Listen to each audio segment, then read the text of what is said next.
एक कार्प मछली ने 3000 साल साधना की थी, लेकिन एक कसाई ने उसे पकड़ लिया। जैसे ही कसाई उसे काटने वाला था, एक लड़के ने उसे रोक दिया। लड़के को लगा कि मछली बहुत बेबस है और वो उसे बचाना चाहता था। ये लड़का बहुत बीमार था और उसकी जिंदगी में बस 1 साल से थोड़ा ज्यादा समय बचा था। उसकी माँ ने उसकी इच्छा पूरी कर दी। जब लड़के ने मछली को हाथ में लिया तो उसे पता नहीं चला कि उसके शरीर से सुनहरी रोशनी निकल रही थी। फिर उसने मछली को तालाब में छोड़ दिया, पर मछली जाने से हिचकिचा रही थी। उसने एक शल्क लड़के को देकर कहा कि वो जरूर उसका एहसान लौटाएगी। 1 साल बाद मछली की साधना पूरी हो गई और वो इंसान का रूप ले चुकी। वो तुरंत उस लड़के को ढूंढने निकल पड़ी, लेकिन लड़के की हालत बहुत गंभीर थी और वो कभी भी चला सकता था। अचानक लड़के की गर्दन में लटक रहे शख्स से रोशनी निकलने लगी। लड़की ने लड़के का पता महसूस कर लिया, लेकिन जब वो उसके घर पहुंची तो पहरेदारों ने उसे रोक लिया। लड़की के हाथ में पकड़ा शल्क बार बार चमक रहा था, जिससे समझ आ रहा था कि लड़का और खतरे में है। लड़की ने तुरंत अपना जादू चलाया और वहां से ओझल हो गई, जिससे सब हैरान रह गए।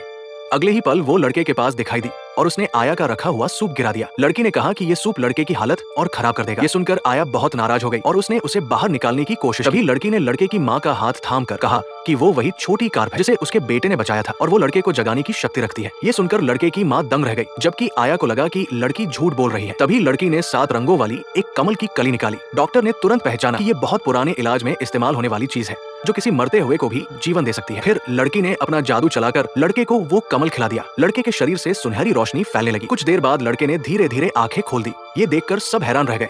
लड़के की माँ खुशी से रो पड़ी।